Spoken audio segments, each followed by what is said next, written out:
મિત્રો, ધોરણ 9માં બીજું જે પાઠ છે ન્યાય મંત્રીના સ્વાધ્યાયના પ્રશ્નો આજે આપણે જોવા જઈ રહ્યા છીએ.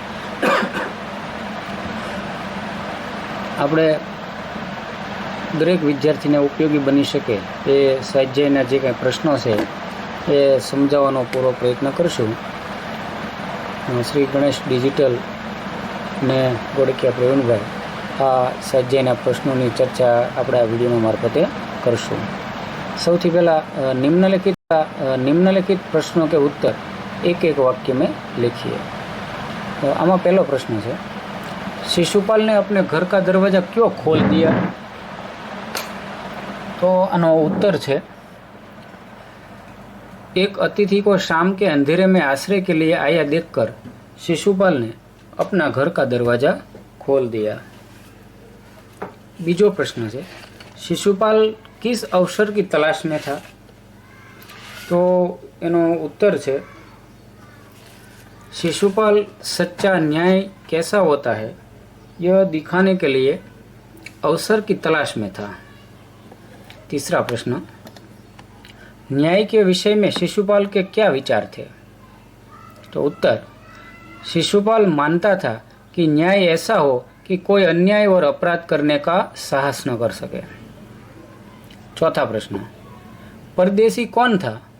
उसने दूसरे दिन क्या किया? उत्तर, परदेशी स्वयं सम्राट अशोक था. दूसरे दिन सुबह उठकर परदेशी ने शिशुपाल को धन्यवाद देकर उससे विदा ली. पांचवा प्रश्न, सम्राट अशोक ने शिशुपाल को राजमुद्रा क्यों दी? तो उत्तर, सम्राट अशोक ने शिशुपाल को न्याय मंत्री के पद पर नियुक्ति के रूप में राजमुद्रा दी. छठो प्रश्न, राज्य में न्याय के विषय में परिस्थितियां कैसे बदल गई? तो एमनो उत्तर, शिशुपाल के न्याय मंत्री बनते ही राज्य में पूरी तरह शांति रहने लगी. किसी को किसी प्रकार का भय न रहा. सातवां प्रश्न, पहरेदार की हत्या होने पर शिशुपाल की स्थिति कैसी हो गई? तो एनो जवाब, पहरेदार की हत्या होने पर शिशुपाल की नींद उड़ गई और अपराधी का पता लगाने के लिए उन्होंने रात दिन एक कर दिए. आठवां प्रश्न, अपराधी का पता चलने पर शिशुपाल ने क्या किया? उत्तर, अपराधी का पता चलने पर शिशुपाल ने सम्राट अशोक को गिरफ्तार करने का आदेश दिया. तो आ एक एक वाक्यना प्रश्नो था. हवे जोईए आपणे विस्तार से उत्तर दीजिए. सविस्तर प्रश्नो है. एमां पहलू, सम्राट अशोक ने न्याय मंत्री की खोज कैसे की? उत्तर, अपने राज्य को अपराध मुक्त करने के लिए सम्राट अशोक को एक सुयोग्य न्याय मंत्री की आवश्यकता थी. न्याय मंत्री की खोज के लिए उन्होंने एक परदेशी नवयुवक का वेश धारण किया. घूमते घूमते वे ब्राह्मण शिशुपाल के यहाँ पहुंचे. शिशुपाल न्याय प्रेमी था. न्याय किसे कहते हैं यह दिखाने के लिए उसे अवसर की तलाश थी. सम्राट अशोक ने उसे अवसर दिया. हत्या का अपराध होने पर शिशुपाल ने निष्पक्ष व्यवहार किया. उसने सम्राट को मृत्युदंड देने की घोषणा की. उसके लिए इस साहस और निष्पक्ष व्यवहार से सम्राट प्रसन्न हो गए. इस प्रकार सम्राट अशोक ने सही न्याय मंत्री की खोज की. बीजो प्रश्न, सम्राट अशोक ने न्याय मंत्री का पद देते हुए शिशुपाल को क्या दिया? सम्राट अशोक ने शिशुपाल को अपने दरबार में बुलाया. उन्होंने शिशुपाल से कहा कि मैं आपको न्याय करने का अवसर देना चाहता हूँ. शिशुपाल भी इस अवसर के लिए तैयार था. यह जानकर सम्राट ने उन्हें न्याय मंत्री बनाया और पहचानने के लिए उसे राजमुद्रा दी. इसके बाद का प्रश्न, सम्राट अशोक क्यों गदगद हो गए? तो इसका उत्तर है, सम्राट अशोक ने शिशुपाल को न्याय का असली रूप दिखाने का अवसर दिया था। उन्होंने देखा कि शिशुपाल न्याय की कसौटी पर खरा उतरा था। हत्यारे सम्राट के प्रति उसने जरा भी नरम रुख नहीं अपनाया। उसने अपराधी सम्राट को मृत्युदंड देने की घोषणा की। दंड देते समय शिशुपाल ने जरा भी हिचकिचाहट नहीं दिखाई। अपने साहसपूर्ण और निष्पक्ष व्यवहार से उसने सम्राट का दिल जीत लिया। इस प्रकार न्याय मंत्री के रूप में शिशुपाल को सफल होते देखकर सम्राट अशोक गदगद हो गए। चौथा प्रश्न,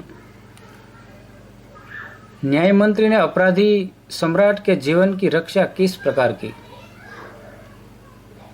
तो एनो जवाब है, सम्राट अशोक ने एक राज कर्मचारी की हत्या की थी।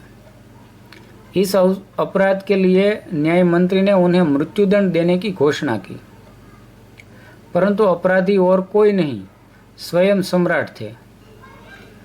शास्त्रों में राजा को ईश्वर रूप माना गया है, इसलिए उसे केवल ईश्वर ही दंड दे सकता है। न्याय मंत्री ने सम्राट की जगह उनकी सोने की मूर्ति को फांसी पर लटकवा दी है। इस प्रकार न्याय मंत्री ने अपराधी सम्राट के जीवन की रक्षा की। पांचवा प्रश्न, न्याय मंत्री निरुत्तर क्यों हो गए? तो एनो उत्तर है, शिशुपाल न्याय मंत्री की कसौटी पर खरे उतरे थे। सम्राट अशोक ऐसे व्यक्ति को पाकर गदगद हो गए। लोगों ने भी शिशुपाल का न्याय सुनकर उनकी जय जयकार की, परंतु शिशुपाल को लगा कि न्याय मंत्री की यह जिम्मेदारी उनसे नहीं संभाली जाएगी। उन्होंने सम्राट से राजमुद्रा वापस लेने की प्रार्थना की, परंतु अशोक ने कहा कि उन्होंने अपने न्यायपूर्ण व्यवहार से उनकी आंखें खोल दी है। यह जिम्मेदारी उनके सिवाय और कोई नहीं उठा सकता, इसलिए वह निरुत्तर हो गया। स्वाध्याय का तीसरा प्रश्न ऐसा है कि निम्नलिखित विधान कौन कहता है और क्यों? पहला प्रश्न इसमें, यह मेरा सौभाग्य है। तो यह विधान शिशुपाल अपने द्वारा आए परदेशी युवक से कहता है, क्योंकि वह अतिथि का सत्कार करना अपना कर्तव्य समझता है। उसके बाद दूसरा, दोष निकालना तो सुगम है, परंतु कुछ कर दिखाना कठिन है। तो इसमें यह वाक्य परदेशी युवक यानी कि सम्राट अशोक शिशुपाल से कहता है, क्योंकि शिशुपाल उससे सम्राट अशोक के राज्य में हो रहे अन्याय की शिकायत करता है। तीसरा प्रश्न है, ब्राह्मण के लिए कुछ भी कठिन नहीं, मैं न्याय का डंका बजाकर दिखा दूंगा। यह वाक्य शिशुपाल परदेशी नवयुवक से कहता है, क्योंकि परदेशी नवयुवक उससे राज्य को अपराध मुक्त करने का वचन लेना चाहता है। चौथा प्रश्न, तो तुम अपराध स्वीकार करते हो? यह वाक्य न्याय मंत्री शिशुपाल सम्राट अशोक से कहता है, क्योंकि उसने पहरेदार की हत्या की थी। पांचवा प्रश्न, महाराज यह राजमुद्रा वापस ले ले, मुझसे यह बोझ नहीं उठाया जाएगा। यह वाक्य न्याय मंत्री शिशुपाल सम्राट अशोक से कहता है, क्योंकि उसे लगता है कि वह न्याय मंत्री की जिम्मेदारी नहीं संभाल पाएगा। હવે કેટલાક વ્યાકરણના પ્રશ્નો ચાલુ થાય છે। ચોથો છે વિરોધી શબ્દ દીજીએ। એમની અંદર વિરોધી શબ્દમાં પહેલું છે પરદેશી, તો એનો વિરોધી છે સ્વદેશી। આદર, તો એનો વિરોધી અનાદર। અપરાધી, તો નિરપરાધી। સુપ્રબંધ, તો વિરોધી છે કુપ્રબંધ। गिरफ्तार, रिहा। स्वीकार, अस्वीकार। तो આપણે વિરોધી શબ્દો જોયા। હવે જોઈએ આપણે સમાનાર્થી શબ્દ। પહેલું છે અતિથિ, તો એનો સમાનાર્થી છે મહેમાન। સુગમ, સરળ। કઠિન, મુશ્કેલ। हैरान, चकित। निशब्दता, शांति। निरुत्तर, ખામોશ। તો આ રીતે વિદ્યાર્થી મિત્રો આપણે ન્યાયમંત્રી પાઠ બીજું હિન્દી ધોરણ 9ના સ્વાધ્યાયના સ્વાધ્યાયના સાચા ઉત્તરો આપવાનો પ્રયત્ન કરેલો છે। તમે બધા પણ જે વિદ્યાર્થી પાસે નવનીત કે અન્ય સામગ્રી ન હોય તેને આ વિડીયો છે ખૂબ ઉપયોગી થશે। જો તમે આ ચેનલમાં નવા હો તો વિડીયોને લાઇક, શેર અને સબસ્ક્રાઈબ કરજો, જેથી આવા સ્વાધ્યાયના અને અન્ય પાઠના વિડીયો છે તમને સૌથી પહેલાં પ્રાપ્ત થાય। અસ્તુ।